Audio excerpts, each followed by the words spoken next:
चलिए, एथिक्स के लेक्चर का आज हम सिमी नया अध्याय शुरू करते हैं बेटा।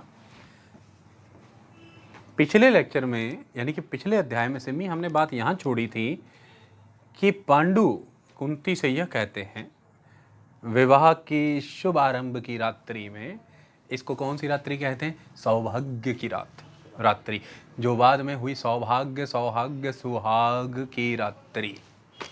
आई बात समझ में? तो जैसे आप देसी भाषा में सुहाग रात कह देते हैं। उस क्षण यह कहते हैं कि कुंती मुझे अपनी दूसरी पत्नी के पास जाना होगा। कुंती कहती हैं कि आपकी दूसरी पत्नी? कहते छत्राणी होकर के तुम यह नहीं जानती कि मेरी हर क्षत्रिय की 2 पत्नियां होती हैं, एक वह जिनसे विवाह किया जाता है, एक वह जिन्हें क्षत्रिय जीत कहलाता है। या कौन सी पत्नी है? कुंती कहती है ये कौन सी पत्नी है? तो कहते हैं इस पत्नी का नाम होता है सीमा। इसका नाम क्या है? सीमा।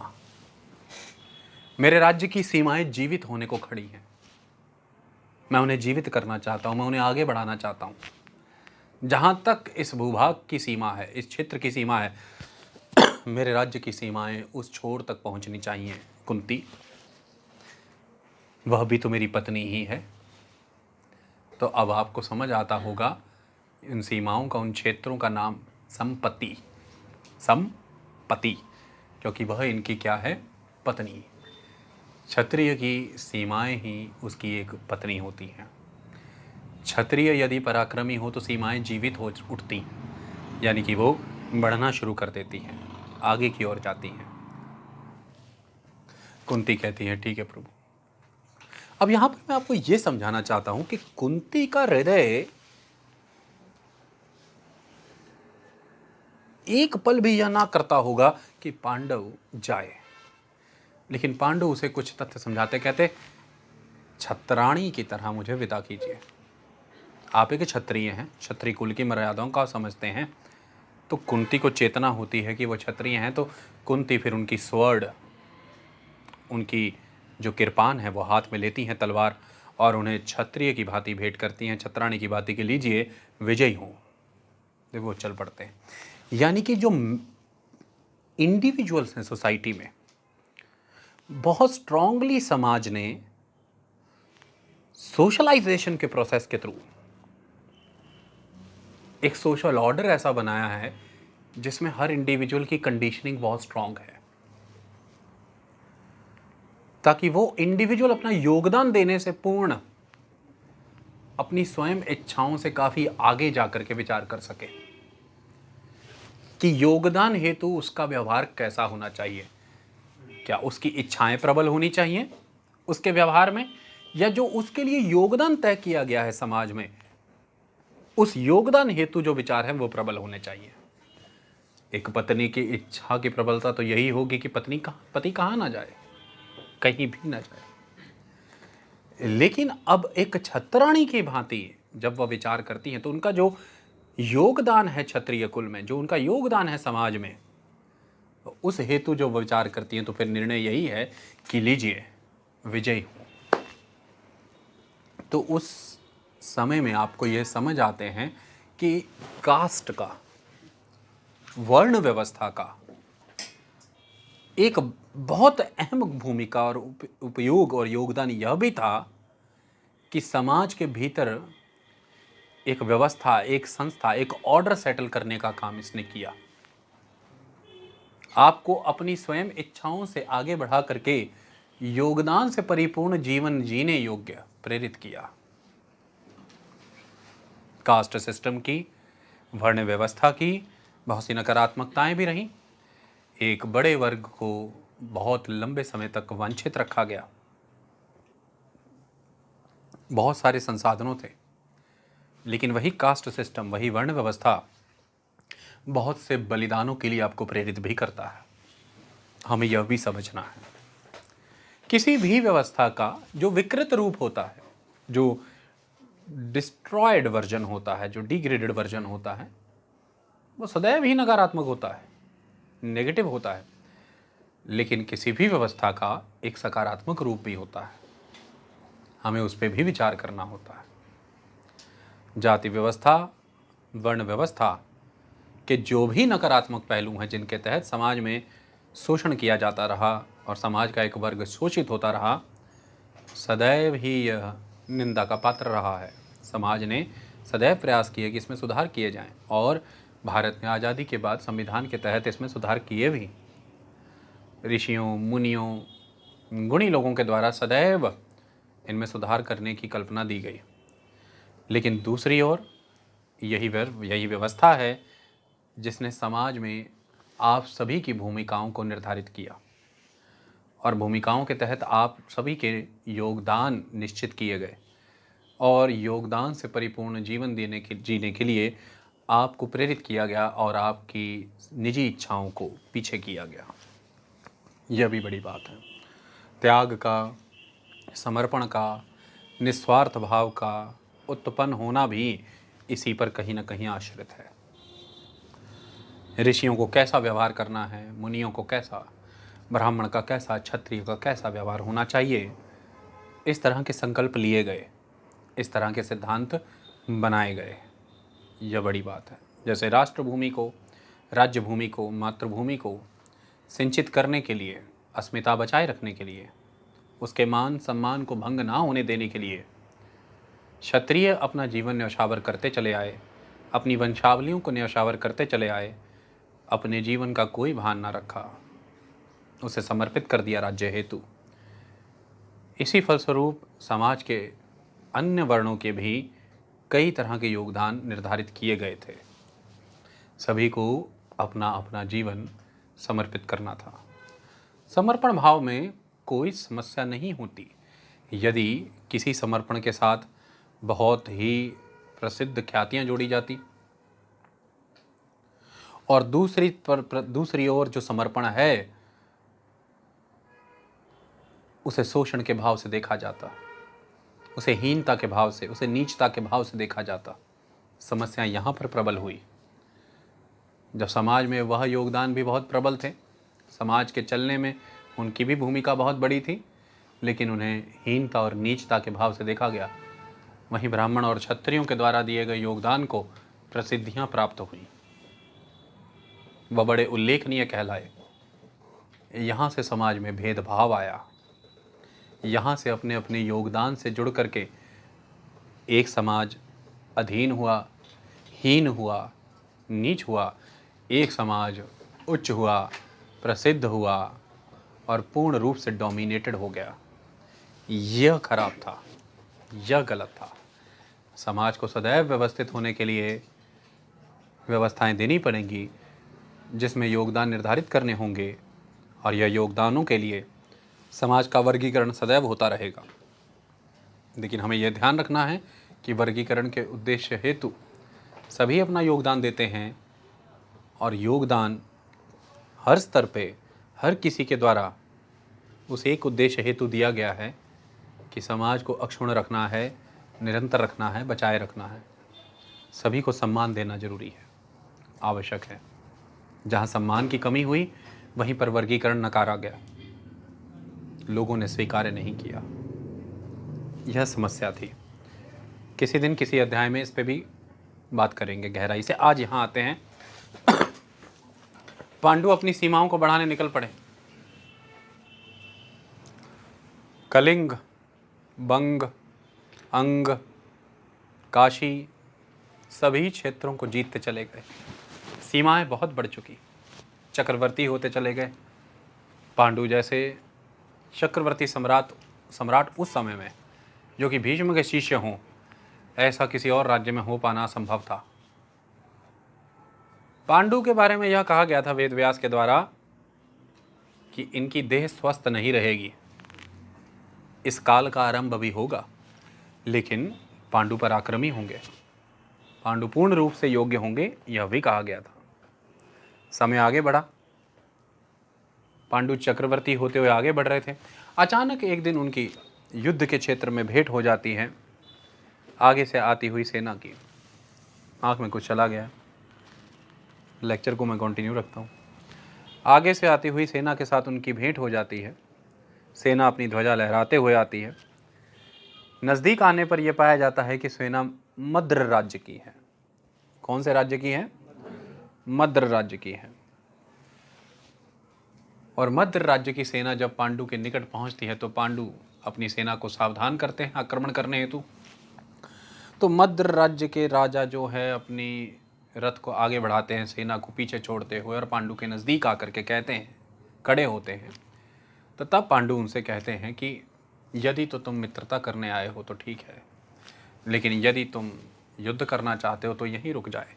वहाँ पर मद्र नरेश कहते हैं कि मित्रता के लिए समानता होनी अनिवार्य है पांडु नरेश, हस्तिनापुर नरेश, और हम में समानता कैसी, आप चक्रवर्ती।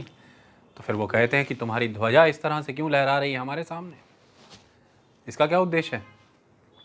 तो वो कहते हैं ये ध्वजा तो आपकी ध्वजा के संरक्षण में रहना चाहती है, ये कहीं भी नहीं लहरा रही। मातृभूमि के लिए, अपने शौर्य के लिए, अपने सम्मान के लिए जीवन हम भी दे सकते हैं, इसमें कोई संशय नहीं, लेकिन आपके संरक्षण में रहना भी गौरव ही है। मैं आपके साथ इस रूप में मैत्री करना चाहता हूँ।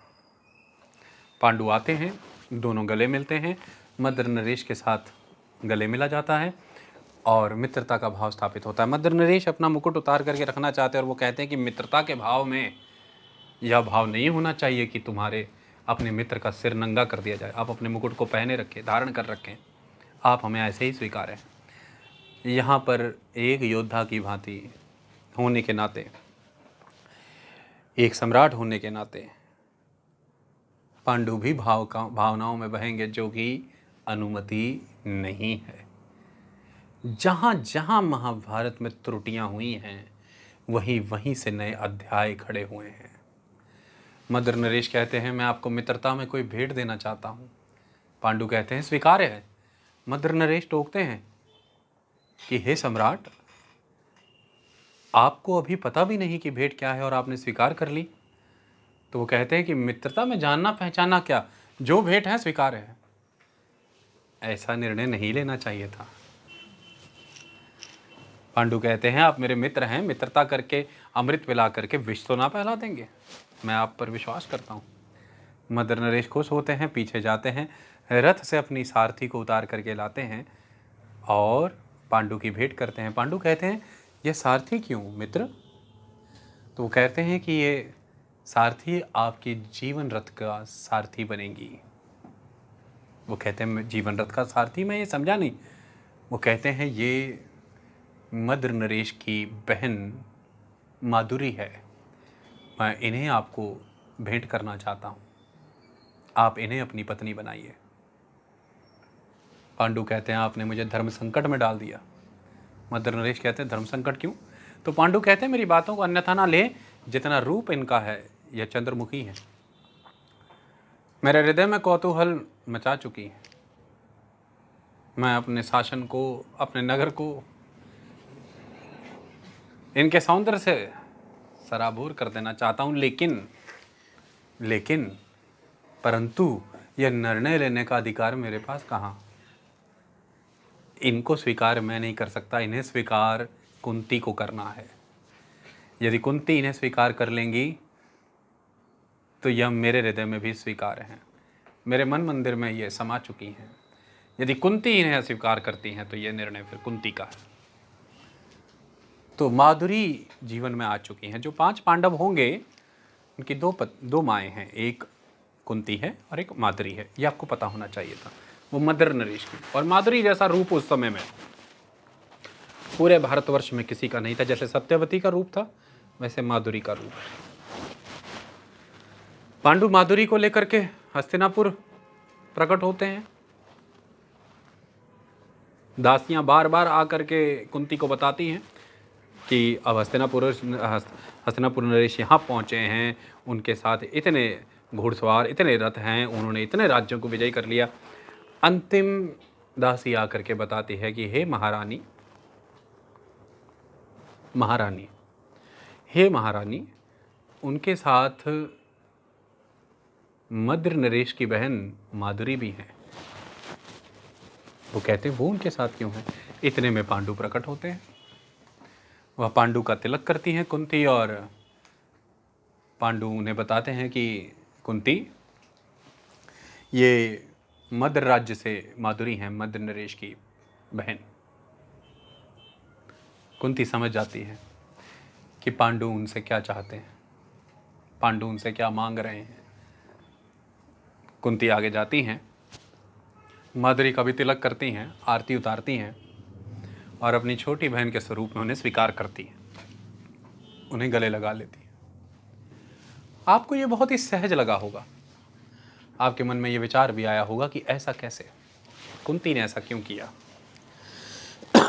चलिए इसको थोड़ा सा अध्ययन करते हैं।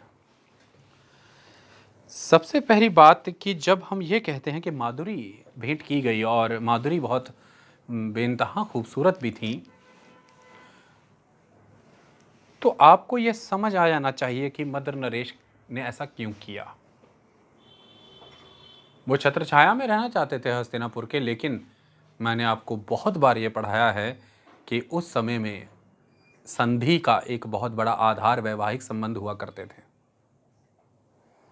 तो उनके लिए हस्तिनापुर नरेश के साथ वैवाहिक संबंध के आधार पर संधि बहुत आवश्यक थी। इस वजह से उन्होंने माधुरी को प्रस्तुत किया।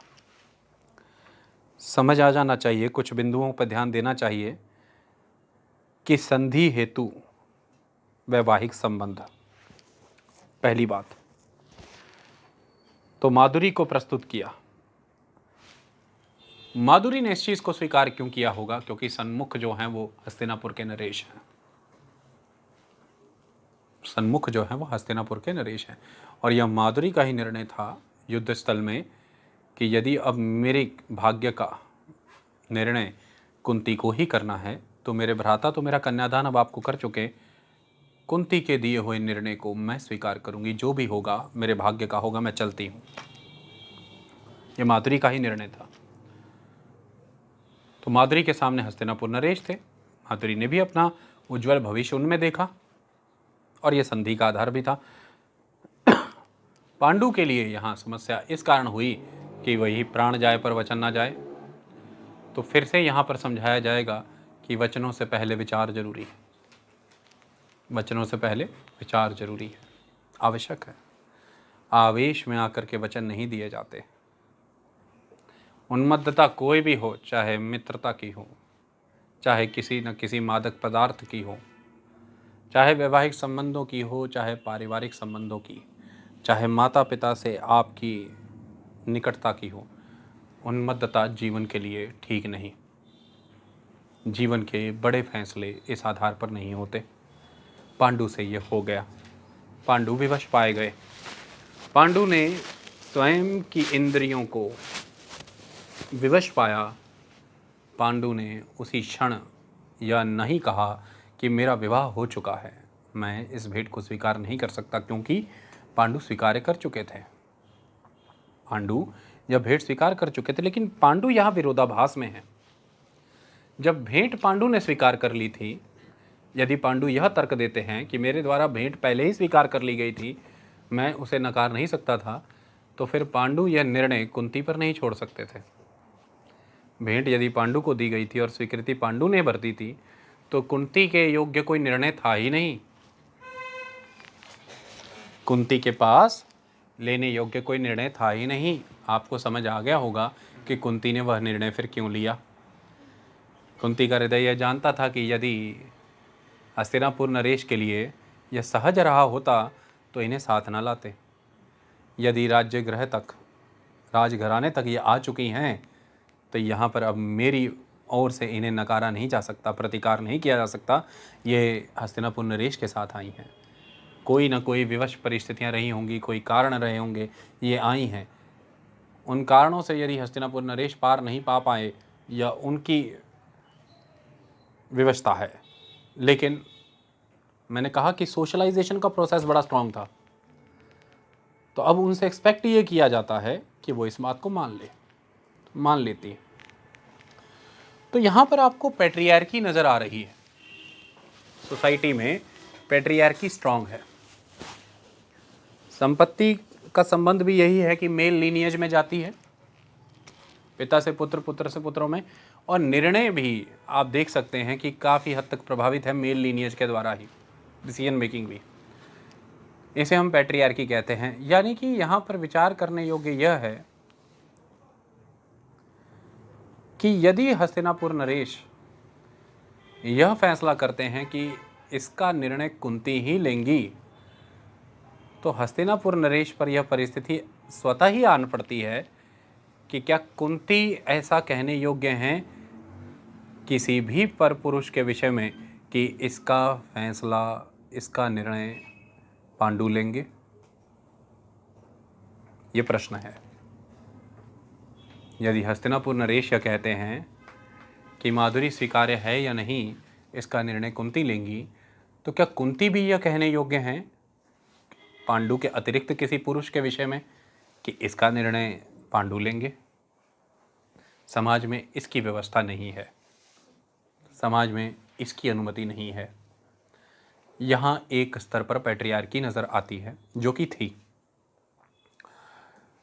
और समाज जब अपने आप को व्यवस्थित करता है तो कुछ चीज़ों का आधिपत्य होता ही है, डोमिनेंस होता है, कुछ चीज़ें स्ट्रॉन्ग पोजीशन्ड होती हैं, वो यहाँ से नज़र आता ही है।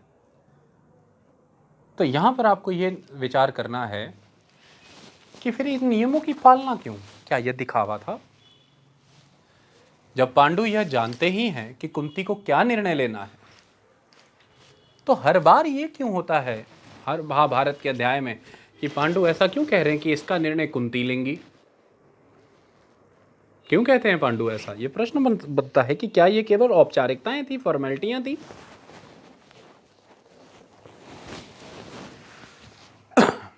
समझिए इस चीज को। देखिए, परिस्थितियां जब आपके सन्मुख आती हैं तो वो दो रूप में आती हैं। पहली विवशता, दूसरी स्वेच्छा।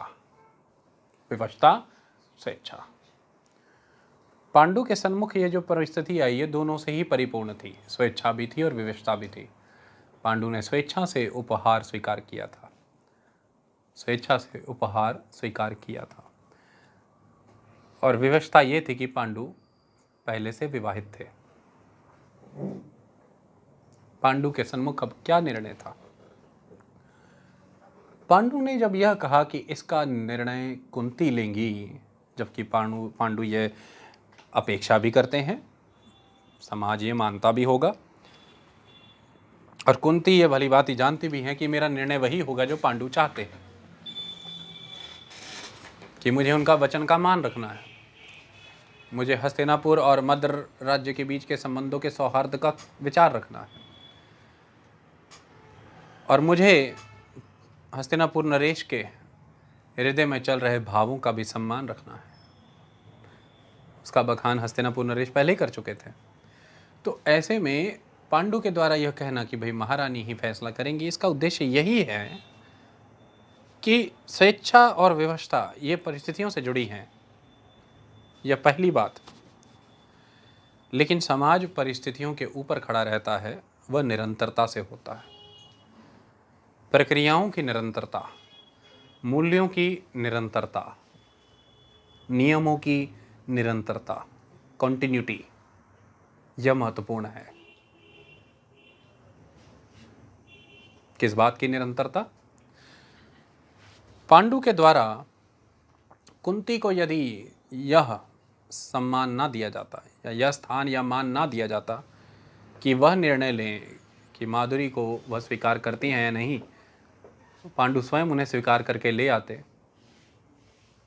और वो किसी भी रूप में कुंती के प्रति जवाबदेह ना रहते, और कुंती को हर परिस्थिति में इन्हें स्वीकार ही करना होता, तो समाज के रूप में एक नई प्रथा की नींव स्थापित होती। तो ये परिस्थिति सदैव एक्सेप्शन काउंट हो, रूल नहीं, एक्सेप्शन कहलाए, रूल नहीं। इसलिए पांडु के द्वारा यह कहा गया कि इन्हें स्वीकार महारानी करेंगी, मैं नहीं, क्योंकि ये एक्सेप्शन था, रूल नहीं था। इस बात का आपको सदैव स्मरण रहना चाहिए। तो यह कोई फॉर्मेलिटी नहीं है, परिस्थिति स्वेच्छा और विवशता दोनों से परिपूर्ण थी। पांडु हस्तिनापुर के सम्राट थे। सम्राट का अस्तित्व, राष्ट्र का अस्तित्व सम्राट के द्वारा दिए गए वचनों पर ही आश्रित होता है। किसी भी सम्राट के वचन उस सम्राट को प्रजा के मिल रहे समर्थन का ही एक प्रगटीकरण होता है। यदि प्रजा का समर्थन कमजोर हो जाए, सम्राट वचन नहीं कर पाएंगे। और किसी भी राज्य के सम्राट के साथ, इस राष्ट्र के साथ, इस राज्य के साथ संबंध वचनों के मान पर निर्भर करता है। तो वचन बहुत बड़े होते हैं, लेकिन इसलिए जब वचन इतने महत्वपूर्ण हैं, वचन बहुत ही विचार से आने चाहिए। समस्या यहीं आती है। हस्तिनापुर के नरेश यहीं चूक रहे हैं। याद करें शांतनु के द्वारा दिया गया गंगा को वचन। उन्मत्तता हर बार हस्तिनापुर के सन्मुख खड़ी होगी। गंगा ने हस्तिनापुर नरेश से क्या कहा था कि मैं आपके साथ चलने को स्वीकार करती हूँ, आपसे विवाह स्वीकार करती हूँ, लेकिन वचन देना होगा नरेश, आप मुझसे जीवन में कोई प्रश्न नहीं करेंगे। वो कहते मैं वचन देता हूँ, चलो। वचन उन्मत्तता में दिया गया। याद करें भीष्म का वो वचन दशराज को, सत्यवती के पिता को, उन्मत्तता में दिया गया। पितृमोह मध्य बन चुका था। और याद कहें भीष्म के द्वारा दिया गया सिंहासन को, वंश को, कुल को वचन। और अब याद करें पांडु के द्वारा दिया गया मद्र नरेश को वचन। तो वचन के साथ जो वचनबद्धता जुड़ी है, वह वचनबद्धता ही वचन का मूल्य है। और जिस चीज़ का मूल्य इतना हो, उसे इसी तरह से व्यय नहीं किया जाता। महाभारत आपको यह सिखाती है, जिसका मूल्य इतना हो, उसे इस तरह से व्यय नहीं किया जाता। चरित्र की समीक्षा का ये बहुत बड़ा आधार बना। चरित्र की समीक्षा का ये बहुत बड़ा आधार बना। यही अंतर है। समय आने पर आपको समझ आएगा। जब मैं पांडवों के विषय में आपको पढ़ाऊंगा, आपको वचनों का और वचनों के भीतर विचारों का संबंध समझ में आएगा। आपको युधिष्ठिर का चरित्र भी समझ आएगा। उन्हें धर्मराज क्यों कहा जाता है, यह भी समझ आएगा। चलिए, पैट्रियार्की है, हमने देखा।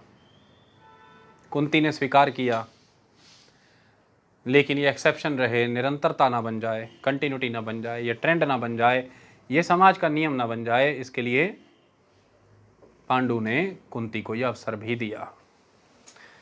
वह बात अलग है कि इतिहास में, महाभारत में कुंती और माधुरी में कभी कोई अंतर ना कर पाया कि ये बहनें थीं या नहीं।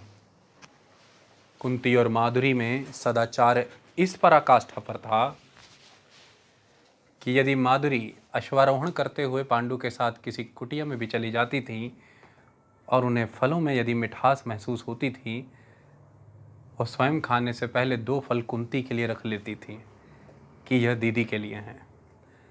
उन दोनों ने संबंधों की पराकाष्ठा को प्राप्त किया। उन दोनों ने बताया भी कि निजी हित जब एक ही चीज़ में हो, वेस्टेड इंटरेस्ट किसी एक ही आर्टिकल में हो, तो सहयोग कितना बड़ा हो जाना चाहिए। कॉपरेशन के साथ जीवन कैसे जिया जा सकता है। कॉपरेशन इसका एकमात्र समाधान था और कुछ भी नहीं। यदि प्रतिस्पर्धा का आरंभ होता तो पांडु बहुत पछताते। पांडु के द्वारा जो वचन कर दिया गया वो बहुत पछताते, लेकिन यह कुंती ही थी। मैंने बताया था निस्वार्थ भावना, मैंने बताया कुंती का चरित्र, यह कुंती का सौम्य स्वभाव था। उसने पांडु को कभी विवश ना होने दिया, पांडु को विचलित ना हो, पांडु विवश ना हो, पांडु भ्रमित ना हो जाए। उन्होंने पांडु को लेकर के कभी भी माधुरी से प्रतिस्पर्धा नहीं की।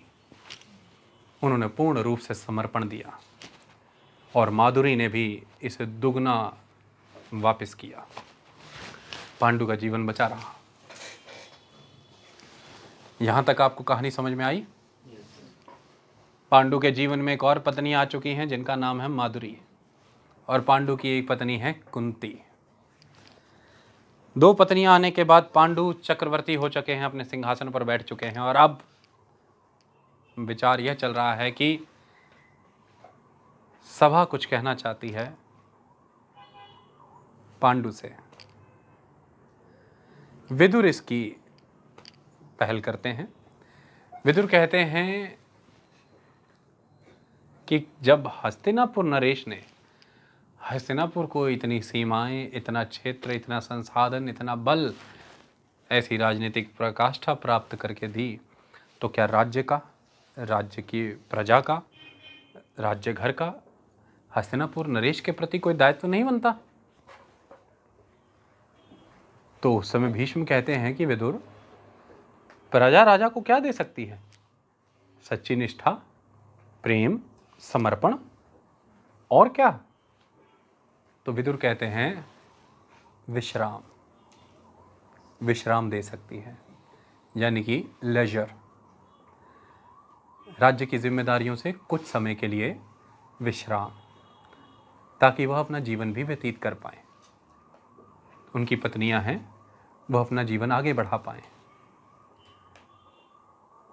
इस बात पर भीष्म कहते हैं, हाँ, राजा भी उसी हाड़ मांस से बना है जिससे हम सभी बने हैं, उन्हें विश्राम क्यों न दिया जाए? तो राज्य मिलकर के उन्हें विश्राम देना चाहता है। जैसे आम देसी भाषा में आप लोग आजकल हनीमून कह देते हैं, उसे वह विश्राम कह रहे हैं कि उन्हें विश्राम जिम्मेदारियों से देना चाहते हैं। हस्तिनापुर नरेश कहते कि नहीं, मुझे विश्राम की आवश्यकता कहाँ? कहते नहीं, आपको विश्राम चाहिए। तो कहते मुझसे पहले विश्राम तो भ्राता को मिलना चाहिए, धृतराष्ट्र को, वो बड़े हैं। तो धृतराष्ट्र कहते हैं कि मेरे जीवन में तो पूर्ण विश्राम है, अंधकार है, मुझे क्या विश्राम मिलेगा पांडु, और मैं हस्तिनापुर की परछाई हूँ, मैं यहाँ से कहीं जा भी नहीं सकता, तुम्हें विश्राम लेना चाहिए। अभी इतनी बात चल रही थी कि इतने में एक जानकारी पहुँचती है, और वो जानकारी ये मिलती है कि जो पांचाल राजा हैं उन्होंने ध्वजा फिर फहरा दी है, रिबेल कर दिया, जीत के आए थे फिर फहरा दी। इतने में पांडु खड़ा हो जाता। पांडु जैसे ही खड़े हुए तो फिर भीष्म ने दास को कहा कि तुमको इतना भी नहीं पता कि इस तरह के मसलों के लिए, या छोटे मसलों के लिए हस्तिनापुर नरेश सम्राट का समय व्यर्थ करने की क्या आवश्यकता है? यह मसले भीष्म खुद निपटा सकता है, कोई बात नहीं, आप विश्राम की ओर चले। तो वहाँ पर वो कहते हैं कि मैं सिंहासन से खड़ा हो चुका हूँ, अब मैं बैठ नहीं सकता, राज्य धर्म ये नहीं कहता, मुझे जाना ही होगा। तो अब वो फिर चल पड़े, पांचाल राज्य को फिर से सबजुगेट करके फिर वापस आ जाते हैं। फिर भीष्म कहते हैं कि सभा में पिछली बार जो चर्चा हो रही थी विश्राम की, इसे पुनः शुरू किया जाए। सभा फिर से विश्राम की चर्चा करती है, हस्तिनापुर उस विश्राम को स्वीकार करते हैं। लेकिन यहाँ पर आपको समझना होगा, यहाँ पर पांडु यह कहते हैं कि मैं इतने समय के लिए राज्य की व्यवस्था, कार्यभार भ्राता धृतराष्ट्र को सौंपता हूँ, अपना राज मुकुट भी उन्हें सौंपता हूँ। तो भ्राता धृतराष्ट्र से निवेदन करते हैं कि हे भ्राता, सिंहासन पर विराजमान हूँ, आप इसे स्वीकार करें। तो वहाँ पर धृतराष्ट्र कहते हैं कि महाराज ये आपका सिंहासन है। तो यहाँ पर पांडु कहते हैं कि भ्राता, मैंने आपसे कई बार निवेदन किया है कि मुझे महाराज ना कहा करें, मुझे भ्राता कहें। तो धृतराष्ट्र कहते हैं कि आप महाराज हैं, आप महाराज ही रहेंगे। यहाँ भीष्म कहते हैं कि हे पांडु, हे महाराज, भीष्म और धृतराष्ट्र आयु में आपसे बड़े हैं, लेकिन यह सिंहासन भीष्म और धृतराष्ट्र से कहीं बड़ा है। आप सिंहासन पे हैं, आप महाराज हैं, इसका मान रखिए। तो कहते ठीक है। तो फिर धृतराष्ट्र आकर के बैठते सिंहासन पर, पांडु उन्हें सादर अपना मुकुट अर्पण करते हैं कि इसे स्वीकार कीजिए। धृतराष्ट्र उस मुकुट को धारण करते हैं और पांडु के लिए बहुत खूबसूरत वन में कैंपिंग टेंटिंग लगाई जाती है, बहुत सुंदर विकास किया जाता है। खाना, बावर्ची, दास दासियां सब वहाँ पहुँचाए जाते हैं एक एकांत स्थान पे, और पांडु विश्राम के लिए अपनी दोनों पत्नियों के साथ निकल पड़ते हैं। खुशी से जीवन बीत रहा होता है वहाँ पर, और अचानक से ये प्रश्न उठता है कि चलिए अश्वारोहण की ओर चलते हैं। उससे पहले कुंती और माधुरी ये प्रश्न करती हैं सम्राट से कि अच्छा आप बताएं, हम दोनों में से अधिक सौंदर्य और आपको अधिक प्रिय कौन है? सम्राट कहते हैं इसका उत्तर मैं दूंगा, पहले आप मेरे एक प्रश्न का उत्तर दीजिए कि चंपा और चमेली इन दोनों में से कौन से पुष्प अधिक प्रिय हैं? तो कहते हैं ठीक है, आप सम्राट हैं, हमें पता है, चलिए आगे बढ़िए। तो वो उत्तर नहीं देते क्योंकि उनके प्रश्न में ही अंतर है कि तुम में कोई अंतर नहीं है, दोनों में, दोनों मेरे लिए समान हो। कहते चलिए अश्वारोहण पे चलते हैं, हॉर्स राइड। माधुरी मैंने बताया थोड़ी चंचल हैं, खूबसूरत हैं, थोड़ा खाना पीना कम बनाती हैं, खूबसूरती काफ़ी है, थोड़ी लाडली भी हैं। कुंती कहती है आप लोग चलिए, मैं खाने का प्रबंध करती हूँ, आप लोग अश्वारोहण करके आए। दोनों अश्वारोहण करने निकल जाते हैं। अश्वारोहण से पहले फिर मैंने कहा माधुरी चंचल है, तो माधुरी कहती है कि आपको मैं पराजित कर दूंगी। उन्हें बार बार ये रहता है कि सम्राट को कभी को पराजित नहीं कर सकता, चाहे चौसर हो चाहे अश्वारोहण हो, मुझे इन्हें पराजित करना है। कहते मैं आपको पराजित कर दूंगी। वो कहते बहुत अच्छा, तो शर्त लगा ली जाए। कहते लगाइए। तो कहते यदि हमने आपको पराजित कर दिया, सम्राट कहते यदि हमने आपको पराजित कर दिया तो आप हमें 5 पुत्र देंगी। कहती हम अकेले क्यों, कुंती दीदी भी तो हैं, 2.5 हम 2.5 वो दे देंगी। कहते नहीं 2.5 ठीक नहीं, वो बड़ी हैं, 3 वो 2 हम देंगे। तो 3 पुत्र उनके, 2 पुत्र हमारे होंगे। कहती और अगर आप हारे सम्राट तो आप क्या देंगे? कहते अगर हम जीते तो आप हमें 5 पुत्र देंगी, अगर हम हारे तो हम आपको 5 पुत्र दे देंगे। कहती सम्राट आप युक्तियों में बहुत आगे हैं, दोनों ही परिस्थितियों में विजय आप ही की हुई, चाहे हम आपको 5 पुत्र दें चाहे आप हमें 5 पुत्र दें। चलिए अश्वारोहण की शुरुआत होती है।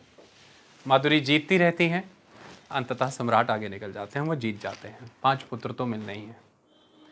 यहाँ पर भेंट होती है एक कुटिया में ऋषि किंदम। ये बहुत महत्वपूर्ण है। जीवन के कई ऋण होते हैं। पांडु राजपाट त्यागेंगे, किंदम का आकर्षण कितना होगा सोचिए। पांडु को बहुत गूढ़े ज्ञान दिए जाएंगे किंदम के द्वारा,